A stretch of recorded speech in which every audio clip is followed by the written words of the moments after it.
Tes tes.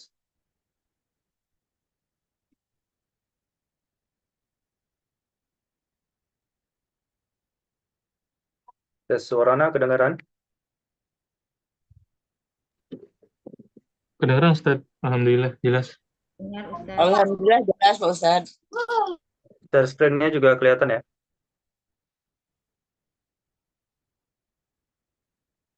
Iya kelihatan, walaupun lembut suara itunya, tulisannya. Oke, kita mulai. Bismillahirrahmanirrahim. Assalamualaikum warahmatullahi wabarakatuh. Waalaikumsalam warahmatullahi wabarakatuh. Innal hamdalillah nahmaduhu wa nasta'inuhu wa nastaghfiruh wa na'udzu billahi min shururi anfusina wa min sayyiati a'malina. Man yahdihillahu fala mudilla lahu wa man yudlil fala hadiya lahu. Asyhadu an la ilaha illallah wahdahu la syarika lah wa asyhadu anna Muhammadan 'abduhu wa rasuluhu la nabiyya ba'dah. Allahumma salli wa sallim ala nabiyyina wa rasulina nabiyyina Muhammadin wa ala alihi wa ashabihi wa man tabi'ahum bi ihsan ila yaumiddin. Allahumma anfa'na bima 'allamtana wa 'allimna ma yanfa'una wa zidna ilman wa naftaha lana futuhal 'arifin wa an arzuqna al-ikhlas fil aqwal wal a'mal. Rabbi shrah li sadri wa yassir li amri wahlul 'uqdatam min lisani yafqahu qawli, amma ba'du. Baik. Alhamdulillah, segala puji bagi Allah, kita bisa diberikan kenikmatan iman, kesehatan, waktu luang, sehingga kita bisa mengkaji ilmu agama ini di malam hari ini. Insya Allah di pertemuan kita kali ini, ya, kita akan membahas fan usul fikih dengan menggunakan kitab Al-Bidayah fi Usul Fikih karangan Syekhuna Wahid Abdus Salam Bali hafizahullah, dan penjelasan dari Syekh Aiman Ibnu Musa hafizahullah. Jadi di sini kita akan mengomentari syarah dari Syekh Aiman Ibnu Musa terhadap kitab Al-Bidayah fi Usul Fikih dari Syekh Wahid bin Abdus Salam Bali. Baik, kita mulai. Pelajaran di sini adalah tentang al-adillah al-istinasiyah, dalil-dalil istinasiyah. Disebutkan oleh Syekh Aiman di sini hafizahullah, nafa'ana bi ulumihi fid dharain. Wa qulna inna hadhihi al-adillata asy-syar'iyyata al-mu'tabarah fi ad-dalalati 'ala al-ahkam wa baqiya 'iddatu adillatin wa hiya ma yusammiha ulama al-adillah al-istinasiyah. Di sini kita akan membahas dengan dalil-dalil istinasiyah, ya. Kemudian disebutkan di sini ada 6 macam dari dalil istinasiyah. Al-awwal ijma'ul khulafa ur-rasyidin ala amrin wa lam yukhallifhum ahadun minas sahabah hal huwa hujjah. Dalil istinasiyah yang pertama adalah ijma'nya khulafa ur-rasyidin, yaitu sahabat Abu Bakar, kemudian Umar bin Khattab, kemudian Utsman bin Affan dan Ali bin Abi Thalib radhiyallahu anhum ajma'in. Ketika mereka bersepakat dalam suatu perkara, kemudian tidak ada yang menyelisihi mereka di kalangan para sahabat, apakah ijma' mereka dikatakan sebuah hujjah? Kemudian yang kedua adalah qaulu sahabi, idza lam yukhalif atau idza lam yukhallaf qarinatun murajjahah. Qaul sahabi, sebuah perkataan sahabat, apabila tidak ada yang menyelisihi perkataan sahabat tersebut, itu merupakan dalil hujjah juga, ya, dikatakan di sini oleh Syekh Wahid merupakan hujjah atau dalil murajjih. Kemudian yang ketiga adalah amalu ahlil Madinah fi asri tabi'in. Amal ahli Madinah di zamannya tabi'in, yaitu zaman di mana ulama mujtahid bertemu dengan para sahabat, akan tetapi tidak berjumpa dengan Nabi SAW.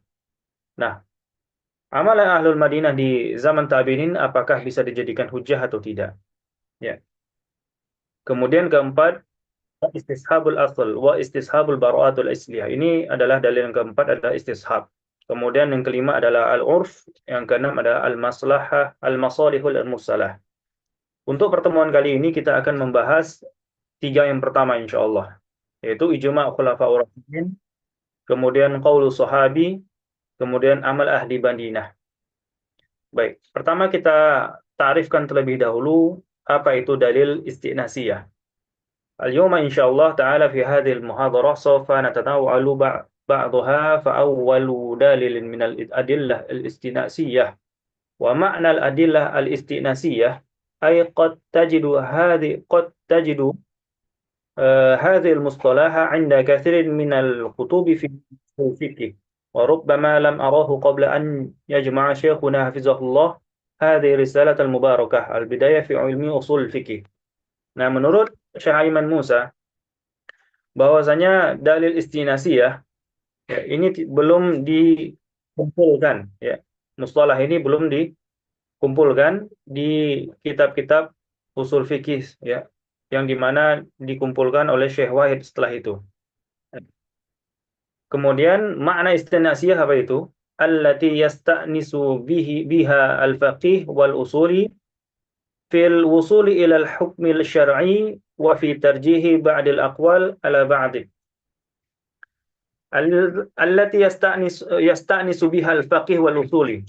Jadi dalil istinasiyah yang disebutkan oleh Syekh Wahid Abdus Salam Bali, ya, itu rata-rata kalau kita lihat ya dari dalil yang pertama sampai yang terakhir, dalil yang ke-6, sebenarnya itu lebih tepat kalau kita katakan dalil istinasiyah ini adalah dalil mukhtalafun fihi. Ya, di dalam kitab-kitab usul fikih, dalil itu setidaknya ada 3 derajat, ya. Ada 3 derajat, ada 3 tingkatan. Yang pertama adalah dalil muttafaqun alaih, ya, al-adillah al-muttafaq alaiha. Dalil-dalil yang disepakati. Dalil yang disepakati ada Al-Quran, As-Sunnah, dan termasuk di dalamnya ada ijma' dan qiyas. Meskipun ijma' dan qiyas ini adalah salah satu dalil yang sebenarnya diperselisihkan, akan tetapi karena perselisihan tersebut sedikit, dan yang sedikit ini juga kadang juga tidak dianggap oleh para ulama usul, maka dia dimasukkan ke dalam dalil yang disepakati. Nah, kemudian yang tingkatan kedua adalah dalil yang mukhtalaf, ya, al-mukhtalaf fiha, yang diselisihkan oleh para ulama usul menurut dari mazhabnya masing-masing. Di antara dalil mukhtalaf fiha di sini apa yang disebutkan oleh Syekh Wahid, ya, seperti amal ahli Madinah itu ada di mazhab Maliki. Kemudian qaul sahabi, ya, itu ada di mazhab Abu Hanifah dan mazhabnya Imam Ahmad dalam sebagian riwayat.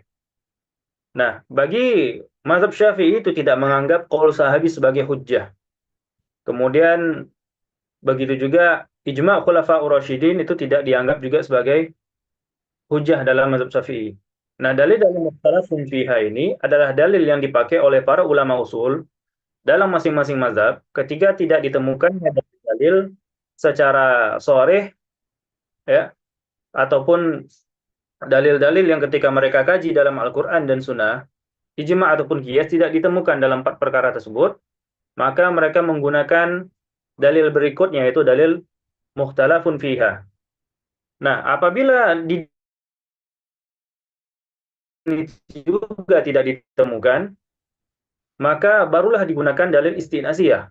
Ya, baru digunakan dalil istinasiyah. Nah, dalil istinasiyah ini, ya, adalah dalil yang digunakan oleh para ulama usul, ya, apabila tidak ditemukan dalil, ya, dalil yang valid secara tegas dalam suatu masalah, ya, atau dalil yang digunakan, ya, dalil yang digunakan itu digunakan padanya dalil istinasiyah, ya, misalnya para ulama menemukan dalil dalam Al-Quran ataupun Sunnah ataupun dalam qiyas, kemudian dalil istinasiyah ini gunanya untuk penguat, ya, dalilnya untuk penguat dari dalil yang mereka pegang. Jadi pada asalnya dalil istinasiyah ini, ya, tidak bisa digunakan secara mustakil atau secara independen, ya. Dia hanya sebagai dalil tersier, ya, atau dalil pelengkap. Ya, dia tidak bisa digunakan pada asalnya. Nah, kalau kita tinjau dari apa yang disebutkan oleh Syekh Wahid, ini rata-rata ada dalil yang disebutkan sebenarnya lebih tepat kepada dalil mukhtalafun fiha, ya, dalam masing-masing mazhab. Adapun dalil istinasiyah, ya. Dalil istinasiyah itu ya bisa kita katakan di antaranya adalah al-aqsu bil aqal maqila, ya. Kemudian al-ihtiyat dan lain-lain, ya, itu biasanya digunakan dalam dalil istinasiyah. Ya, meskipun sebagian dalil-dalil istinasiyah ada yang bisa naik ke derajat dalil mukhtalafun fiha. Nah, mengenai ada dalil istinasiyah ini bisa kita baca dalam kitab khusus, ya, judulnya adalah Al-Adillah Al-Istinasiyah Indal Usuliyin, karangan Syekh Abu Qudamah Ashraf Mahmud Al-Kinani. Itu khusus membahas tentang dalil istinasiyah yang digunakan oleh para ulama usul dalam istimbat suatu hukum pada suatu permasalahan. Baik. Selanjutnya adalah kita membahas dalil yang pertama dari dalil istinasiyah. Qala hafizahullah, idza ajma'a al-khulafa'ur rasyidun ala amrin wa lam yukhallifhum ahadun minas sahabah fa huwa hujjatun 'ala as-sahih. Ya, fa huwa hujjatun 'ala as-sahih. Wa jumlatun dzalika anna al-khulafa' al-arba'ah radhiyallahu anhum Abu Bakar wa Umar wa Utsman wa Ali radhiyallahu anhum jami'an idza ajma'u 'ala amrin wa lam yu'lam lahum mukhalifun minas sahabah radhiyallahu anhum jami'an fa qawluhum hujjatun bila raibin 'inda man ya'khudhu bi qawli sahabi. Ya. Bal yu'khadhu bi qawli Abi Bakar wa Umar radhiyallahu anhuma. Jadi kalau misalnya ada kesepakatan di antara Khulafaur Rasyidin dan tidak ditemukan di antara sahabat yang lainnya yang menyelisihi perkataan mereka, maka dianggap hujjah. Artinya dianggap dalil syar'i dan wajib untuk diikuti dan tidak boleh diperselisihkan. Ya, dan tidak boleh diperselisihkan oleh ulama-ulama yang datang setelah generasi sahabat tersebut. Ya. Nah, ini bagi yang mengatakan bahwasanya qaul sahabi itu adalah hujjah. Jadi, bagi yang mengatakan qaul sahabi itu adalah hujjah, ijma' khulafa'ur rasyidin ini adalah dalil syar'i yang bisa dijadikan penetapan hukum syar'i. Namun apabila tidak ada para sahabat yang menyelisihinya, ya, para sahabat yang menyelisihinya, maka dia dikatakan sebagai hujjah, ya. Nah, disebutkan alasan yang disebut oleh Syekh Aiman, lima zali anna Nabiy sallallahu alaihi wasallam kana yastashiruhu ma fil ghalib ahyan. Karena dalam beberapa kasus Nabi sallallahu alaihi wasallam itu bermusyawarah terhadap, ya, Abu Bakar kemudian Umar, ya, di beberapa waktu. Ya, begitu juga dalam beberapa hadis Nabi sallallahu alaihi wasallam, Nabi sallallahu alaihi wasallam memerintahkan kepada umatnya untuk mengikuti sunnahnya Khulafaur Rasyidin. Ya, sebagaimana dalam hadis sahih disebutkan usikum bittaqwa was-sam'u wat-tha'ah wa in 'abdan habasyian fa innahum man ya'ishu minkum yara ikhtilafan katsiran wa iyyakum muhdatsatul umur fa innaha dhalalah faman adraka dzalika minkum fa 'alaihi bisunnati wa sunnati Khulafaur Rasyidin al-mahdiyyin. Kemudian disebutkan di dalam hadis ini bahwasanya ketika terjadinya perbedaan pendapat, ya, ketika terjadi perbedaan pendapat, maka ikutilah sunnahku, kata Nabi SAW. Kemudian sunnahnya Khulafaur Rasyidin, ya, yang mana mereka itu diberi petunjuk. Maka addu 'alaiha binawajis, maka genggamlah dengan erat dengan gigi geraham kalian. Ya. Wa ajudilalah minal athar anna Nabiy sallallahu alaihi wasallam amara bil akhdhi wat tamassuk bi sunnatihi wa sunnatil khulafa'ur rasyidin al-mahdiyyin min ba'di. Faqala 'addu 'alaiha bin nawajis ay tamassaku biha. Ya, jelas dalam dalil ini bahwasanya Nabi SAW memerintahkan kita untuk berpegang teguh dengan sunnah beliau sallallahu alaihi wasallam dan juga sunnahnya khulafa'ur rasyidin yang langsung direkomendasikan oleh Nabi SAW untuk diikuti. Ya. Waqad warada 'anil khulafa' al-arba'ah ba'dul masail allati ajma'u 'alaiha wa akhadha biha al-'ilmi min al-fuqaha wa ghairihim. Dan telah warid, ya, bahwasanya ketika beberapa permasalahan yang di mana khulafa'ur rasyidin berijma' di dalamnya dan ijma' mereka diambil oleh para ahlul ilmi dan para fuqaha. Ya, misal zalika taurithu zawil arham. Ya, akhadha ulama bi ra'yil khulafa al-arba'ah radhiyallahu anhum. Ma'annahum taraku qaula Zaid bin Sabit radhiyallahu anhu. Ya, contohnya tauris zawil arham. Ya, ketika mayit ya meninggalkan harta namun ternyata tidak ada asobahnya, begitu juga tidak ada ahlul farqnya, maka ulama ulama mengambil perkataan khalifah yang empat, ya, khalifah yang empat.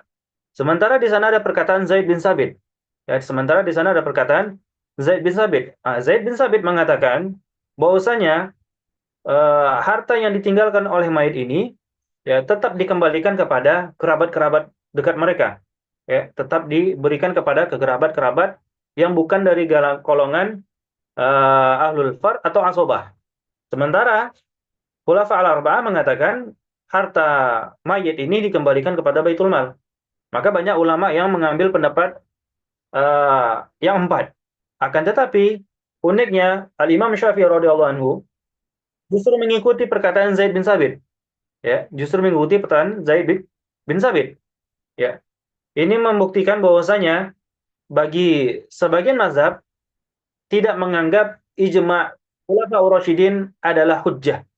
Artinya perkataan dari Khulafaur Rasyidin tidak dijadikan hujjah dan tidak pula dijadikan ijma' sebagaimana di bab ijma'. Saja perkataan tersebut boleh untuk diikuti dan boleh pula untuk diselisihi. Ya. Boleh untuk diikuti dan boleh pula untuk diselisihi. Ya.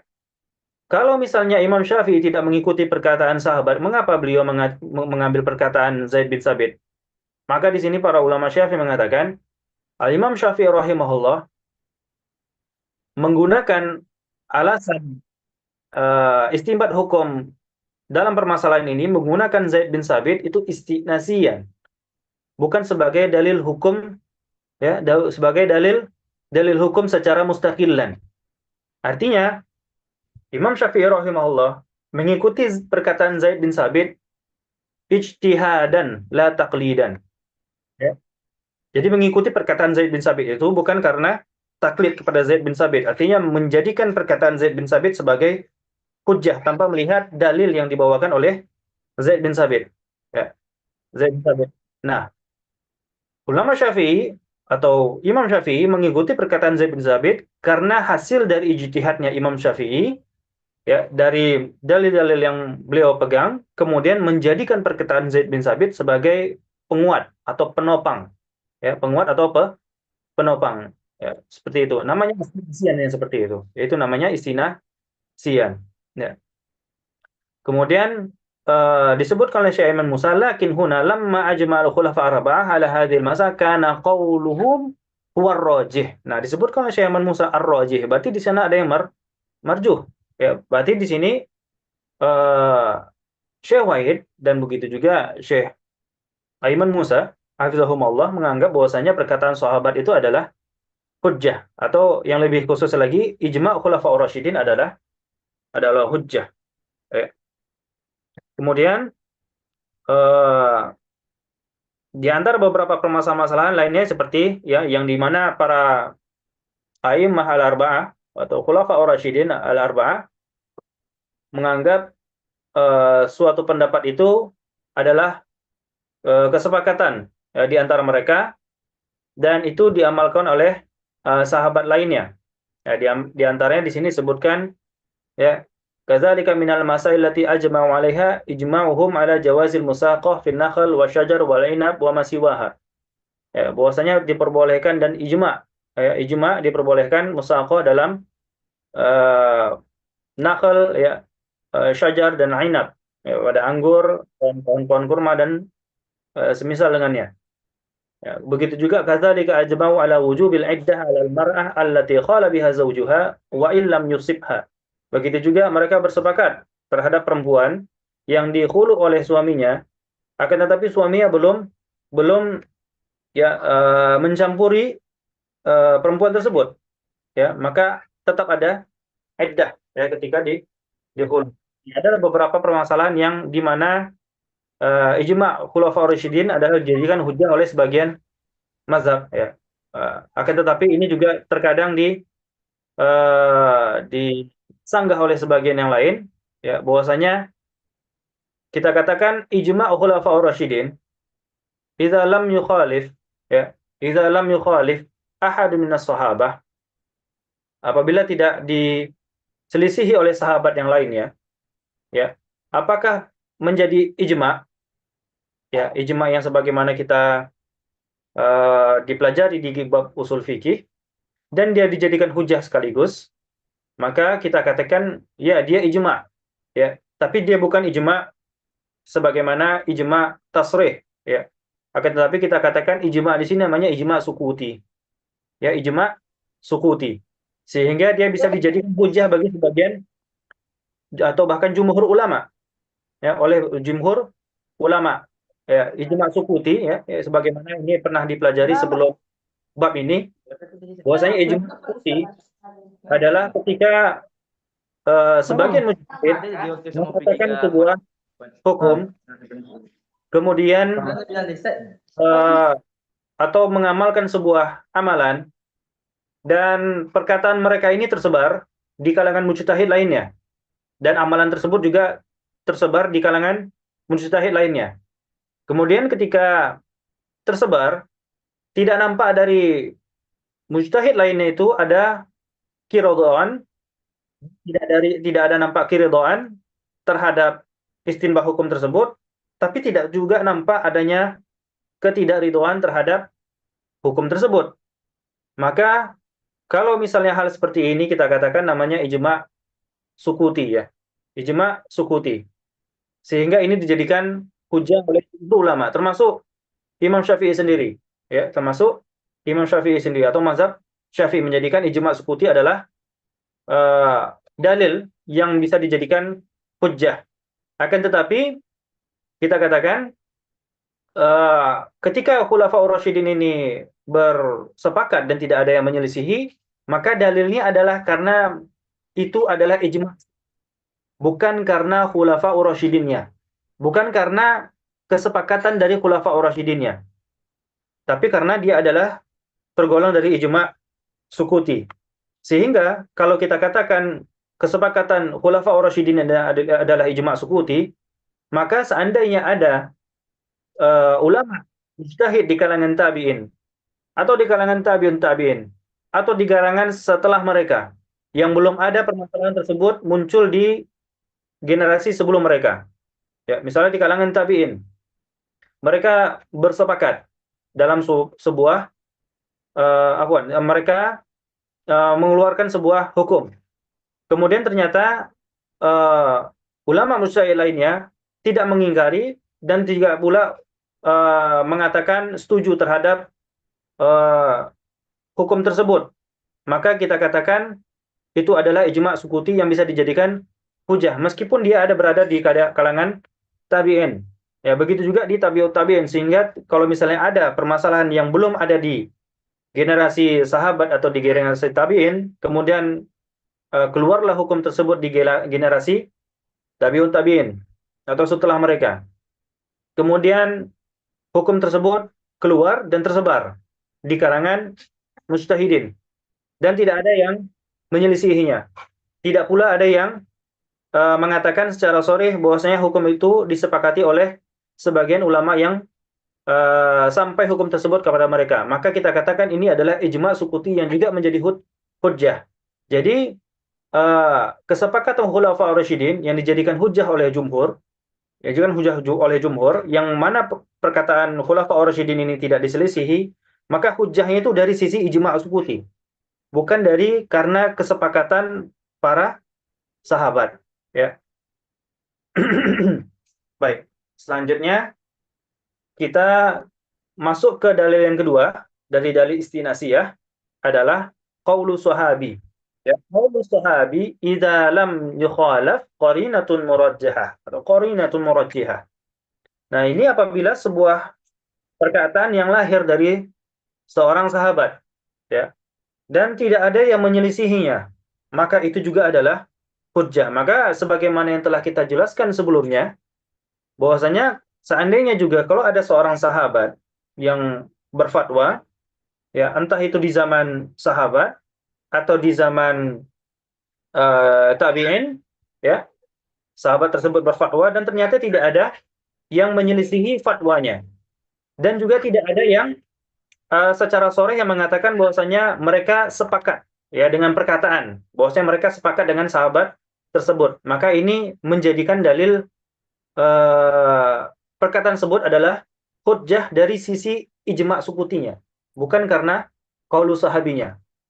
Kalau qaulu sahabinya saja, ya, apabila sebuah perkataan itu lahir dari seorang sahabat, ya, seorang sahabat, kemudian diselisih oleh sahabat lainnya, maka ini ulama sepakat bahwasanya perkataan satu orang sahabat tidak menjadi hujjah bagi sahabat lainnya. Ya, perkataan seorang mujtahid tidak bisa dijadikan hujjah bagi mujtahid lainnya. Ini disepakati oleh para ulama, ya. Kemudian disebutkan lagi di sini, huna qabla an nabda fi qawli sahabi qad yaqulul qail mal farq baina qawlil a'immah al-arba'ah au khulafa al-arba'ah wa baina qawlu sahabi. Wa qawlu sahabi yadkhulu dhimnan fi qawlil a'immah al-arba'ah li'annahu minas sahabah. Wa qawlu khulafa al-arba'ah yadkhulu dhimnan fi qawli sahabi li'annahum aidan minas sahabah. Jadi, apa perbedaan antara a'immah al-arba'ah dengan perkataan sahabat? Maka dikatakan oleh Syekh Aiman Musa hafizahullah, qaulu sahabi, perkataan sahabat itu merupakan juga bagian dari perkataannya al-a'immah al-arba'ah, karena a'immah al-arba'ah dan khulafa ar-rasyidin adalah sahabat, dan qaulu khulafa al-arba'ah yadkhulu dimnan fi qauli sahabi. Begitu juga sebaliknya, perkataan a'immah al-arba'ah atau khulafa al-arba'ah juga adalah perkataan qaulu sahabi secara otomatis, ya, li'annahum aidan min sahabah. Fa khulasatul qaul anna idza ittafaqa sahabatu ala amrin wa kana man bainahum khulafa al-arba'ah fa hadza mimma la raiba fihi annahu yusaru ilaihi. Jadi kalau kita balik dari pembahasan kita yang pertama, seandainya yang bersepakat itu adalah satu orang sahabat misalnya, atau beberapa orang sahabat selain khulafaur rasyidin. Nah, ketika mereka bersepakat, di antara mereka ternyata masih ada khulafaur rasyidin. Dan ternyata khulafaur rasyidin tidak mengingkari apa yang mereka katakan, yaitu sahabat lainnya. Maka tidak ragu lagi bahwa sini adalah hujjah juga. Maka kalau kita tinjau lagi, maka di sini kita katakan bahwasanya ijma' yang terjadi di sini bukan karena khulafaur rasyidinnya, atau bukan karena salah seorang atau sebagian sahabat lainnya, akan tetapi di sini dijadikan hujjah karena ijma' sukutinya, ya, karena ijma' sukutinya. Ya. Di antaranya wa min hadhil masail allati khalafa al-arba'ah ba'd as-sahabah mirathun nabawi Nabi sallallahu alaihi wasallam. Ya. Ada beberapa permasalahan yang justru, ya, menyelisihi sebagian sahabat lainnya, ya. 4 khalifah ini menyelisih sebagian perkataan sahabat lainnya. Faqad ajma'u ala anna ma tarakahu sadaqatan wa la yuras wa jarul amal indal khulafa ba'da zalika ala hadza. Ya. Jadi ada beberapa permasalahan, di antaranya adalah warisan dari Nabi SAW bahwasanya itu tidak diwarisi, ya, ya, dan itu menjadi sedekah. Ya, itu menjadi sedekah, tidak diwarisi, dan ini diamalkan oleh para a'immah al-arba'ah, ya, dan ini menyelisihi sebagian sahabat lainnya, ya, menyelisihi sahabat lainnya. Akan tetapi di sini kita lihat bahwasanya ketika ada sahabat lainnya yang menyelisihi, ya, khulafa al-arba'ah, itu tidak diingkari oleh khulafa ar-rasyidin, ya, tidak diingkari oleh khulafa ar-rasyidin ketika ada perkataan-perkataan sahabat lainnya yang menyelisihi ijma'nya khulafa ar-rasyidin. Ini membuktikan bahwasanya ijma'nya khulafa ar-rasyidin itu bukan hujjah. Bukan hujjah artinya bukan dalil syar'i. Artinya tidak wajib untuk kita ikuti, ya. Dan boleh diselisih karena sahabat lain juga menyelisihi khulafa ar-rasyidin, dan tidak diingkari perselisihan mereka ini oleh khulafa ar-rasyidin. Karena perkataan mujtahid atau hukum yang dihasilkan oleh para mujtahidin itu tidak menjadi hujjah bagi mujtahid lainnya, ya, tidak boleh dijadikan hujjah bagi mujtahid lainnya. Baik, disebutkan di sini, ya, idzan qabla an nadkhula liqauli sahabi naqulu inna ijma' khulafa' ala darmain.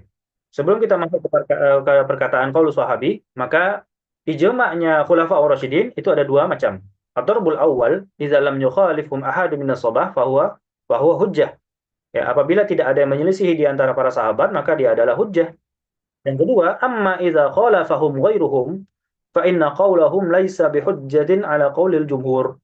Nah, apabila ternyata para sahabat lainnya justru mengingkari perkataan khulafa ar-rasyidin, maka perkataan atau ijma'nya khulafa ar-rasyidin pada saat itu bukan menjadi hujjah menurut pendapat mazhab jumhur ulama, ya. Lakin, ya, akan tetapi, ya, idza wajadahu min tarjih fi jihatin kana min murajjiha mu'tabarah inda ahli ilmi.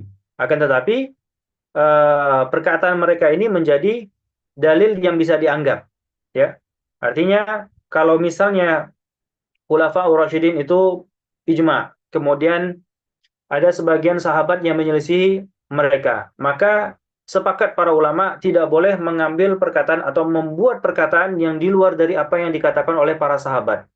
Artinya kalau di antara perkataan tersebut ada 3 pendapat misalnya, ya, ada 3 pendapat di antara para sahabat dalam satu masalah, maka sepakat para ulama tidak boleh membuat perkataan yang keempat, ya, tidak boleh membuat pendapat yang keempat, sehingga kalau ulama berijtihad, maka ijtihad mereka itu tidak boleh keluar dari perselisihan dari 3 pendapat, ya. Misalnya ada 3 pendapat dalam satu masalah, maka tak boleh ada pendapat yang keempat. Maka ini bisa menjadi dalil tarjihat, ya. Bisa tadi tarjihat yang mana itu adalah dalil istinasiyah. Ketika mujtahid mengeluarkan sebuah pendapat, misalnya Imam Ahmad atau Imam Syafi'i atau Abu Hanifah atau Malik mengeluarkan sebuah pendapat, kemudian ditopang hukum tersebut dengan perkataan sahabat, maka ini menjadi dalil maka perkataan sahabat tersebut menjadi dalil istinasiyah, ya. Kemudian kita di sini membahas tentang qaulu sahabi. Siapa itu sahabat? Maka di sini ada 2 ta'rif, ya. 2 ta'rif. Pertama ta'rif dari ulama usul, yang kedua ta'rif dari kalangan ulama muhaddis, ya. Adapun menurut ulama usul, siapa itu sahabat? Huwa man sahiban Nabiy sallallahu alaihi wasallam mu'minan bihi muddatan takfi 'urfan li wasfihi bis sahabah wa mata 'ala al-islam. Faqalu man sahiban Nabiy sallallahu alaihi wasallam mu'minan muddatan takfi 'urfan li wasfihi bis sahabah wa mata 'ala al-islam. Nah, ini ta'rif dari ulama usul fikih. Mereka mengatakan kapan seseorang di zaman Nabi sallallahu alaihi wasallam dijadikan kategori sahabat, yaitu ketika ia membersamai Nabi sallallahu alaihi wasallam dalam keadaan mukmin. Kemudian kebersamaannya ini memiliki waktu yang cukup lama, sehingga secara urf, kemudian sehingga dia baru cocok untuk dikatakan sahabat Nabi. Kemudian setelah itu dia mati di atas atau wafat di atas keislaman, ya.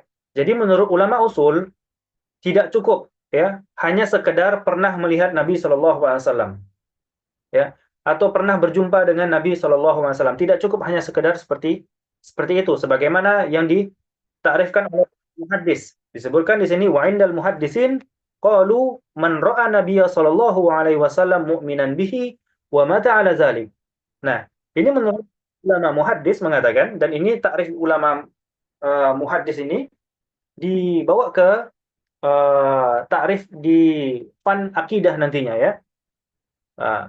Tapi dalam masalah usul, sahabat itu lebih khusus lagi. Bahwasanya siapa yang bersamai Nabi SAW dengan waktu yang cukup panjang, yang cukup lama, baru bisa dikatakan sahabat, ya. Sehingga ketika keluar sebuah hukum dari sahabat tersebut, maka perkataan tersebut bisa dijadikan hujjah, ya, dengan syarat dan ketentuan yang berlaku nanti, ya. Sebagaimana kalau misalnya di zaman kita ya, seseorang itu belum bisa dikatakan sahabat kita kalau dia hanya sekedar melihat kita. Ya, otomatis kalau hanya sekedar melihat kita atau hanya duduk sebentar, itu belum tahu banyak tentang kita. Ya, belum banyak tahu tentang kita. Ya, hal-hal yang mungkin secara khusus tentang kita itu mereka belum mengetahuinya. Nah, begitu pula oleh sahabat Nabi Shallallahu Alaihi Wasallam. Baru dikatakan ulama tersebut, sahabat tersebut adalah seorang sahabat, atau seseorang tersebut dikatakan seorang sahabat, kalau dia sudah membersamai Nabi SAW dengan waktu yang panjang. Kenapa? Karena otomatis seseorang tersebut ketika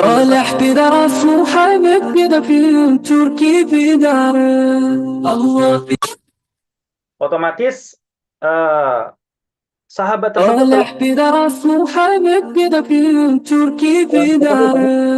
sunnah Nabi SAW.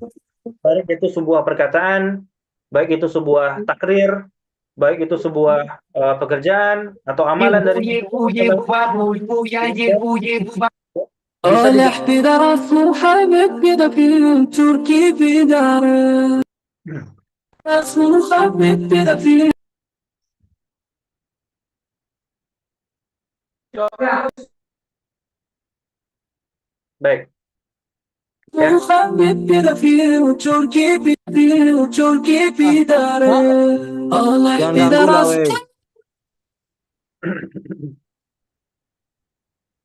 Baik.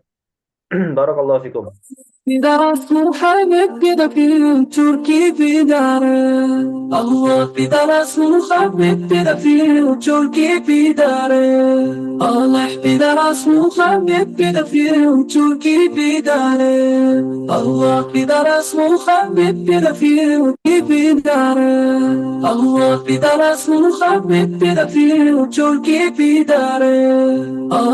Cek device-nya masing-masing ya.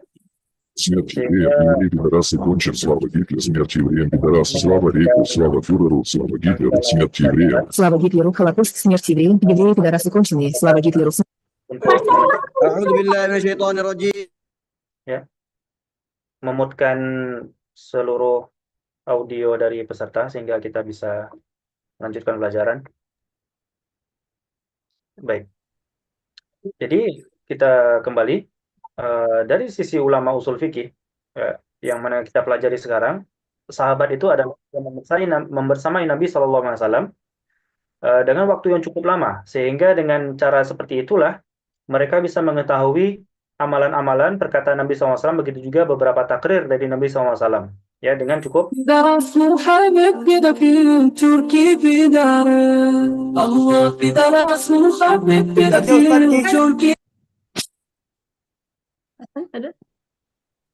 wal farqu baina hadza wa zaka, ya, apa perbedaannya? Ya, apa yang bisa diambil dari perbedaan tersebut? Anna indal usuliyyin yushtaratu muddatan musahabatan hatta yakuna sahabiyan. Lakin inda ahli hadis mujarradur ru'yah wal maut ala zalika shara sahabiyan. Ini perbedaannya ya. Bahwasanya ulama usul mensyaratkan harus dengan waktu yang lama, sementara dari ulama hadis itu cukup hanya sekedar melihat dan wafat di atas keislaman setelah itu. Ya. Kemudian perkataan sahabat ini ya, ada beberapa tingkatan ya. Wal qalamu ala hadzal mahbas qalu sahabi ala darajat. Ada beberapa tingkatan. Jadi tidak semua perkataan sahabi itu menjadi hujjah ya. Tidak semuanya menjadi hujjah. Tidak semuanya bisa menjadi dalil syar'i untuk penetapan atau istinbat hukum. Nah, tingkatan yang pertama, qaulu sahabi fi ma la majala li ra'yi fihi, ya. Perkataan sahabat yang di mana dalam permasalahan yang sebenarnya tidak boleh ada ijtihad di dalamnya. Ya, contohnya seperti ibadah ya, atau takdirat. Ya, takdirat misalnya seperti hitungan so atau hitungan mud atau hitungan kalau di bab haji seperti hitungan denda-denda pada dam ya kita sebutkan ya, dam pada haji atau umroh ya. Itu sebenarnya tidak mungkin ada ijtihad di dalamnya ya, kecuali dari nas. Sehingga kalau sahabat memfatwakan sebuah amalan ibadah atau memfatwakan atau mengamalkan sebuah fatwa yang sifatnya takdirat, maka perkataan tersebut bisa menjadi hujjah indal a'immatil arba'ah ya, menurut mazhab yang 4, ya. Begitu juga dalam permasalahan-permasalahan yang ghaibiyat, ya, seperti permasalahan akidah, rukun-rukun iman. Ya, ketika beberapa sahabat itu membuat sebuah fatwa dalam akidah, maka perkataan sahabat ini bisa menjadi hujjah dalam bab-bab akidah atau bab ghaibiyat. Kenapa?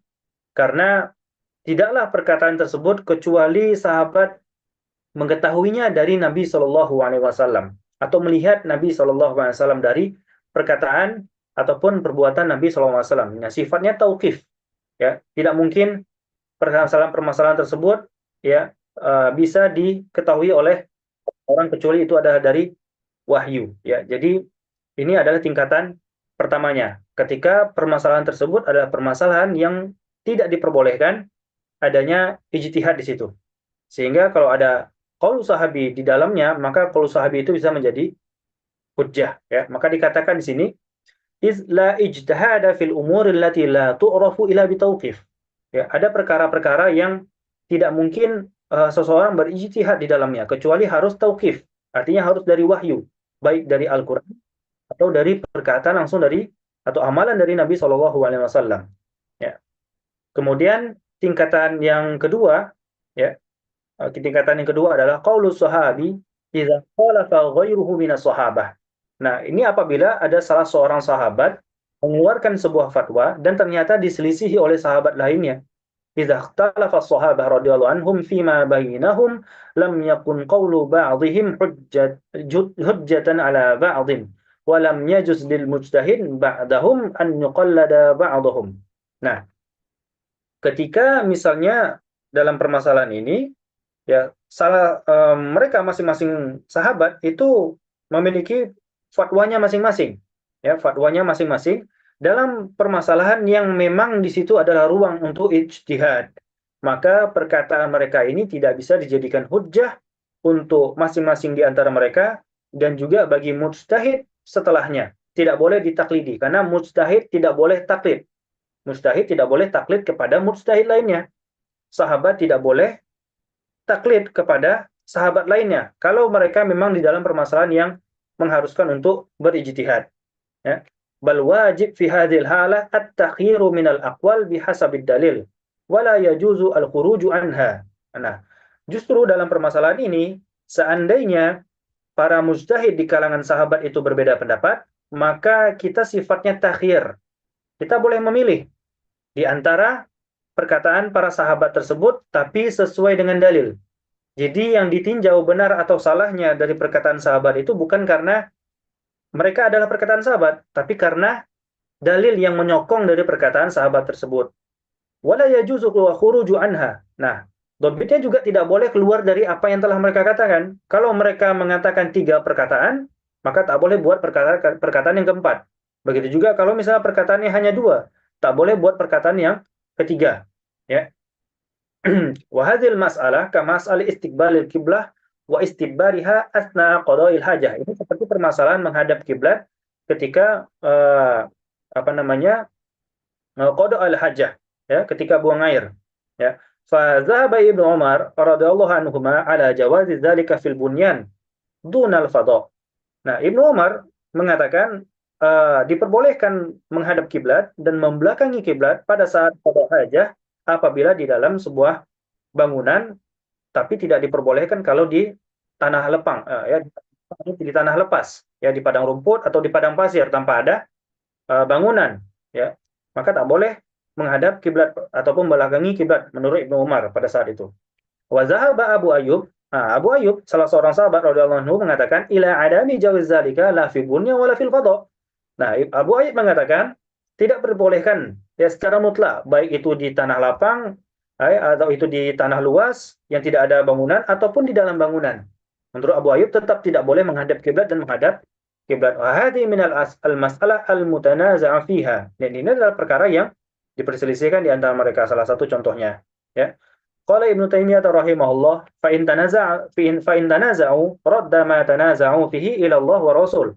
Wa lam yakun qawlu ba'dihim hujjatan ala mukhalafati ba'dihim lahu bittifaqin. Ya. Ya, kata Ibnu Taimiyah rahimahullah, ya, Syekhul Islam Ibnu Taimiyah rahimahullah mengatakan bahwasanya tidak diperbolehkan taklid, ya, Nah, ketika mereka berpendapat, maka kembalikan perkataan mereka ini ke kitabullah atau sunnah Rasulullah SAW. Dan perkataan masing-masing mereka itu tidak menjadi hujjah satu sama lain. Jadi nggak boleh kita katakan, saya berpendapat dengan pendapat Umar. Kemudian ternyata orang kedua mengatakan, oh ternyata Abu Ayyub mengatakan hal yang demikian, yang berbeda dengan Ibnu Umar. Nah, ini tidak bisa menjadikan argumentasi untuk mematahkan argumentasi lawan.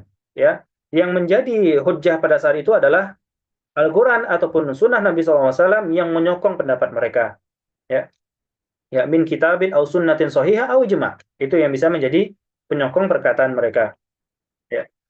Kemudian qaulu sahabi tingkatan ketiga adalah qaulu sahabi idzan tashara wa lam yukhalif. Ini adalah perkataan sahabat yang tersebar dan ternyata tidak ada menyelisih perkataan tersebut. Nah, ini kita sempat singgung sebelumnya, Bu. Ini adalah seperti definisi qaulu ijma' sukuti. Ya. Perkataan yang tersebar dan tidak ada yang menyelisihinya. Maka ini otomatis adalah ijma' sukuti, ya. Wa idza istahara qaulu sahabat lam yukhalifu ahadun minas sahabah shara ijma'an wa hujjatan 'inda jamaahirul ulama, ya. Dan ini menjadi ijma' dan hujjah. Akan tetapi akan lebih tepat kalau kita katakan ini adalah hujjah, ya, bukan menjadi ijma', ya. Ijma' yang kita kenal, ya, seperti ijma' sharih, ya. Ada perbedaan sedikit nanti apa perbedaan ijma' sharih dengan ijma' sukuti. Akan tetapi kita lebih tepat katakan bahwasanya adalah hujjah, ya, ketimbang ijma', ya. Karena akan memiliki konsekuensi yang berbeda. Kalau kita katakan ijma' hujjah, ijma' sekaligus hujjah, atau bukan ijma' atau hujjah saja, ya, seperti itu. Dan di tingkatan keempat, qaulu sahabi fi ma'ada zalik, yaitu perkataan sahabat selain dari yang dimana bukan ruang untuk ijtihad, ya. Di sini indana darajatul ula anna sahabah idza ikhtalafu aw idza qala qawlan la majala lirra'yi fa huwa hujjah. Jadi kalau misalnya seorang sahabat atau beberapa orang sahabat mereka berselisih pendapat dalam sebuah masalah dan ternyata masalah tersebut tidak ada diperbolehkan untuk ijtihad di dalamnya, maka itu bisa jadi hujjah, ya, bisa menjadi hujjah, ya. Otomatis perkataan sahabat ini nantinya adalah menjadi marfu, ya. Sebagaimana ini dikatakan oleh Al-Imam Nawawi rahimahullah dalam Muqaddimah Majmu' Syarah Al-Muhazzab, ya. Beliau mengatakan kurang lebih bahwasanya kalau misalnya seorang sahabat, ya, mengatakan sebuah perkataan yang di dalamnya tidak ada ruang untuk ijtihad, maka perkataan mereka ini seperti hukum marfu. Artinya perkataan mereka ini dihukumi seperti marfu, ya, seperti dari sunnah Nabi SAW, ya, dinisbahkan kepada Nabi SAW, ya. Baik. Kemudian, ya, kita cari poin-poin besarnya di sini. Ya, di sini di halaman 7, ya, dikatakan wa khulasul qaul anna qaul as-sahabi idza lam yukhalif nassan Qur'anan atau sunnatan atau ijma'an fahuwa hujjatun bi syuruti salasatin, ya. Maka perkataan sahabat ini apabila tidak menyelisihi Quran, tidak menyelisihi sunnah, tidak pula menyelisihi ijma', maka dia bisa menjadi hujjah dengan 3 syarat. Allah yukhalifuhu ahadun minas sahabati radhiyallahu anhum, ya. Bahwasanya kapan menjadi hujjah? Ketika salah seorang sahabat lainnya tidak menyelisihi sahabat lainnya, ya. Artinya itu bisa menjadi hujjah. Ini kita namakan ijma' sukuti, ya. Bahwasanya ketika sebagian sahabat mengatakan sebuah pendapat dan ternyata tidak diingkari oleh sahabat lainnya, ya, maka ini menjadi ijma' sukuti. Kemudian asani an yashtahira bainas sahabah, dan perkataan tersebut ternyata masyhur di kalangan sahabat, ya. Perkataan tersebut masyhur di kalangan sahabat dan tidak diingkari. Yang ketiga, an yakuna ma yuqalu birra'i hadza binisbah liqauli sahabi, ya. Dan perkataan sahabat ini berdasarkan dari ijtihadnya, ya, berdasarkan dari ijtihadnya. Ini nisbah berdasarkan qaulu sahabi. Karena terkadang sahabat ini mengatakan perkataan yang bukan disebut dari Nabi SAW, ya. Tapi terkadang mereka ketika meriwayatkan sebuah pendapat itu dengan mengatakan umirna bi kaza, au nuhina an kaza, ya, au minas sunnah kaza, au madatis sunnah bi kaza. Jadi sahabat itu terkadang mengatakan kami diperintahkan seperti ini, atau kami dilarang ini, atau yang sunnah seperti ini, ya seperti itu. Nah ini otomatis menjadi hukum marfu, sebagaimana disebutkan oleh Al-Imam Nawawi dalam Muqaddimah Majmu'nya, ya. Dan terkadang sahabat mengatakan sebuah perkataan, ya, yang ya, terkadang misalnya sahabat, ya, mengatakan dalam sebuah riwayat mengatakan kunna nujami'u fanuksilu wala nagtazilu, ya. Ya seperti itu. Dulu ketika kami mencampuri istri kami dan kami tidak ya, tidak mandi setelah itu, ya. Dan perkataan sahabat ini, ya, sifatnya itu tersembunyi dari Nabi Shallallahu Alaihi Wasallam, ya, sifatnya tersembunyi dari Nabi SAW ketika mereka mensetubuhi istri mereka, kemudian mereka tidak mandi setelah itu. Nah, perkataan mereka ini tidak bisa dijadikan hujah. Kenapa? Tidak pula bisa dinisbahkan kepada Nabi Shallallahu Alaihi Wasallam. Kenapa? Karena perkataan ini sifatnya tersembunyi dari Nabi Shallallahu Alaihi Wasallam. Kecuali ada sebuah amalan, ya, sebuah amalan yang ternyata kalau kita tinjau itu tidak mungkin tersembunyi dari Nabi SAW untuk melihatnya secara langsung. Maka ini kita hukumi secara marfu nantinya perkataan sahabat ini atau amalan dari sahabat tersebut, ya. Atau misalnya sahabat mengatakan kunna naf'aluhu fi hayati Rasulillah, misalnya. Kami mengerjakan ini di ketika Rasulullah SAW masih hidup, ya. Atau ketika kami melakukan sebuah amalan, mereka mengatakan wa Rasulullah SAW baina azhirina, ya, baina azhirina, Rasulullah SAW itu di tengah-tengah kami.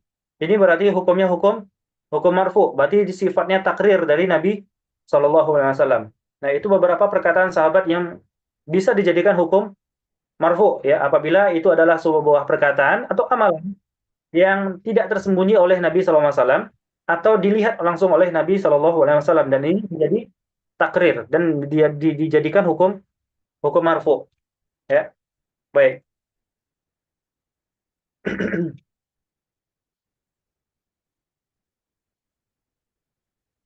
Kita lanjutkan sedikit tentang amalan Ahlul Madinah, ya, tentang amalan Ahlul Madinah. Dikatakan sini amalu Ahlul Madinah fi asri tabi'in idza lam yukhalif al-kitab wa sunnah fa huwa qarinatun mu'tabar.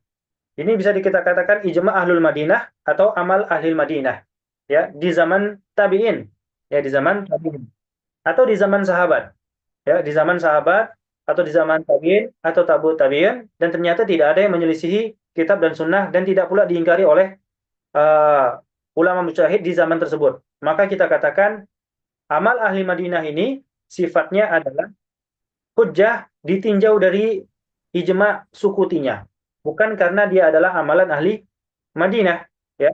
Akan tetapi ini berbeda dengan Al-Imam Malik rahimahullah menjadikan amal ahli Madinah adalah hujjah secara mutlak, tidak meninjau apakah itu di kalangan sahabat, apakah tabi'in atau tabi'ut tabi'in. Bahkan di zaman Imam Malik sendiri, selama itu adalah amalan ahli Madinah, ya, amalan tersebut diamalkan di penduduk Madinah, tidak melihat generasinya, tetap dijadikan hujah menurut Imam Malik, ya, rahimahullah. Adapun menurut jumhur mengatakan amal ahli Madinah ini dijadikan hujah itu ditinjau dari bukan karena Madinahnya, ya, bukan karena kotanya, ya, akan tetapi dari generasinya. Sehingga kalau misalnya di generasi sahabat atau di tabi'in atau tabi'ut tabi'in, ya, dan mereka berada di kota Madinah, maka mereka bisa menjadi hujjah ijma' mereka, bukan karena mereka berada di Madinah, tapi karena mereka ditinjau dari ijma' sukutinya, ya, berdasarkan generasinya, bukan karena kotanya, bukan karena kota Madinahnya, ya. Namun terkadang ijma' ahli Madinah ini, ya, itu bisa menjadi hujjah yang tidak boleh diselisihi, ya, yang tidak boleh diselisihi. Kapan? Dikatakan oleh Ibnu di sini, ma yajri majra naql an Nabi sallallahu alaihi wasallam. Misalnya Madinah ini bisa dijadikan hujah dan boleh perbuatan atau amalan ini dinukil langsung dari Nabi SAW dan diamalkan oleh ahli Madinah seperti kadar so atau kadar mud. Begitu juga kalau misalnya amalan tersebut ya diamalkan di amal ahli penduduk Madinah sebelum ya, maka ini hujah menurut Imam Malik dan menurut Imam Syafi'i ya. Maka Imam Syafi'i mengatakan dari riwayat Yunus bin Abdul A'la mengatakan idza ra'aita qudama ahli al-Madinah ala syai'in fi qalbika rayban innahu al-haqq. Jadi kalau misalnya menurut Imam Syafi'i kalau ada penduduk ahli Madinah ya dari penduduk di sebelum pembunuhan Utsman bin Affan maka itu adalah yang hak menurut Imam Syafi'i ya. Tapi bukan karena itu adalah ditinjau dari amalan ahlu Madinahnya, tapi karena itu adalah menurut generasi ya, menurut generasi ya. Nah, lalu bagaimana kalau misalnya ada dua dalil, ada dua hadis atau dua kias yang seolah-olah bertentangan.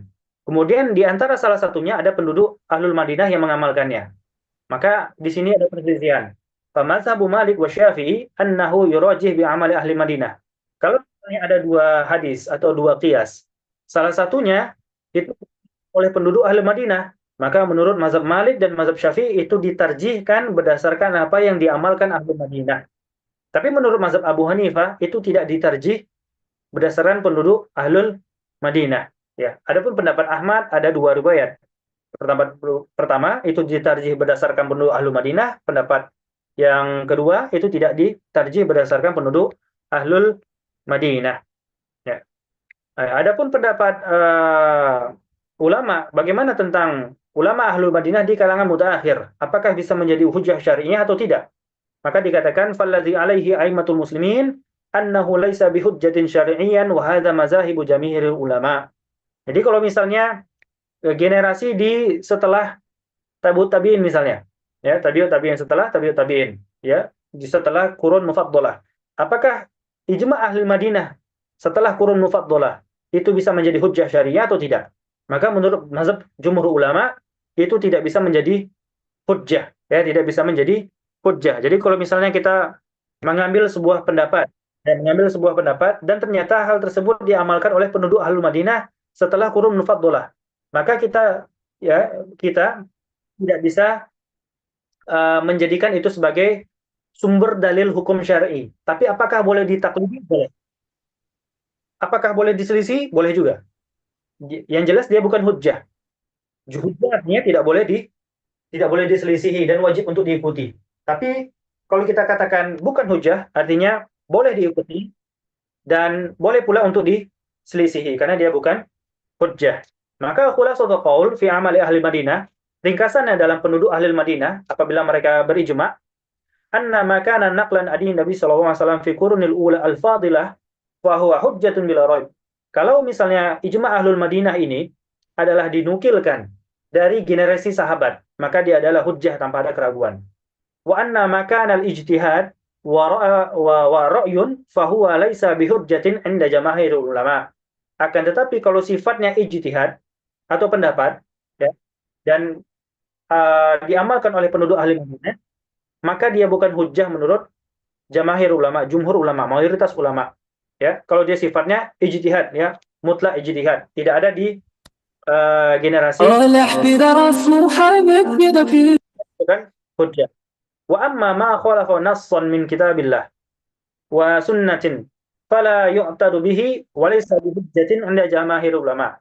Kalau misalnya penduduk amal ahli Madinah menyelisihi kitabullah atau menyelisihi sunnah Rasulullah SAW, maka ini tidak dijadikan hujjah. Ya, tidak dijadikan hujjah. Bahkan tidak boleh diamalkan. Kenapa? Karena menyelisihi kitabullah dan menyelisihi Rasulullah, sunnah-sunnah Nabi SAW yang sahih misalnya. Tidak boleh diamalkan. Kalau menyelisihi, jelas-jelas menyelisihi dalil-dalil yang sifatnya qat'i misalnya, dari sunnah ataupun kitabullah. Ya, tidak boleh diamalkan bahkan. Ya, laisa bihujjatin 'inda jamaahiril ulama. Maka dia bukan hujjah menurut jumhur ulama. Baik, wallahu taala alam. Sampai di sini mungkin ada pertanyaan dari teman-teman. Afwan Ustadz, bisa disebutkan contoh ucapan sahabat yang tadi disebutkan bahwa itu menjadi marfu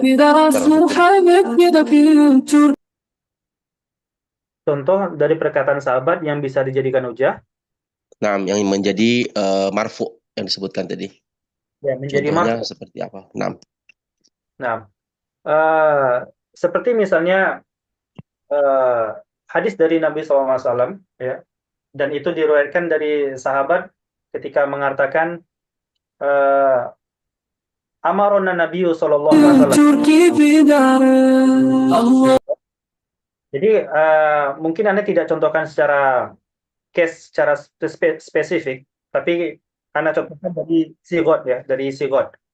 Jadi nah, kalau sigotnya itu seperti umirna bikaza, kami diperintahkan seperti ini, au nuhina an kaza, atau kami dulu dilarang seperti ini, ya, atau kunna naf'alu kaza, dulu kami melakukan hal yang seperti ini. Maka perkataan-perkataan seperti ini, sahabat tidak menyebutkan di situ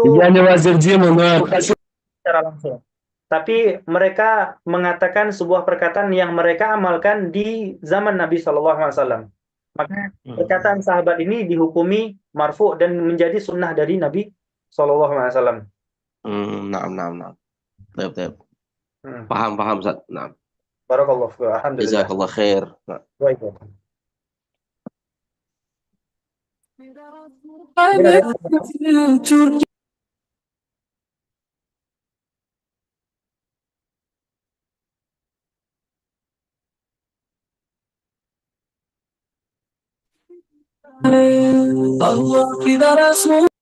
Gangguan ini Ana tidak bisa mendeteksinya, ya. Mungkin ini hanya bisa dari admin karena Ana bukan admin di sini. Dari kampus yang bisa mengetahuinya. Я еврей, пидорасы, кончен, слава Гитлеру, смерть евреям, пидорасы. Baik, mungkin ada pertanyaan dari teman-teman lainnya.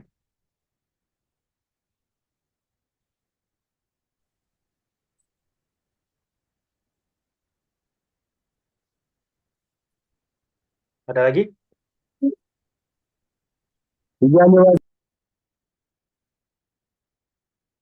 Atau mungkin ada yang mau mengkritisi juga, tidak apa-apa. Kita bisa mengambil ilmu sama-sama di sini. Atau mungkin ada yang menambahkan sedikit. Я еврей, пидорасы, кончен, слава Гитлеру, смерть евреям. Baik. Kalau tidak ada lagi, kita cukupkan sampai di sini. Ana ucapkan jazakumullahu khairan ala ihtimamikum. Terima kasih atas perhatian dari teman semuanya di sini. Semoga apa yang Ana sampaikan di sini bisa bermanfaat untuk Ana bagi kaum muslimin yang mendengarkan. Lebih dan kurang Ana mohon maaf. Insyaallah kita akan lanjutkan pelajaran kita di pekan yang akan datang. Baik, natafi fi hadzal qadar wa sallallahu ala nabiyyina Muhammadin wa ala alihi wa sahbihi wasallam. Subhanakallahumma wa bihamdika asyhadu an la ilaha illa anta astaghfiruka wa atubu ilaik. Assalamualaikum warahmatullahi wabarakatuh.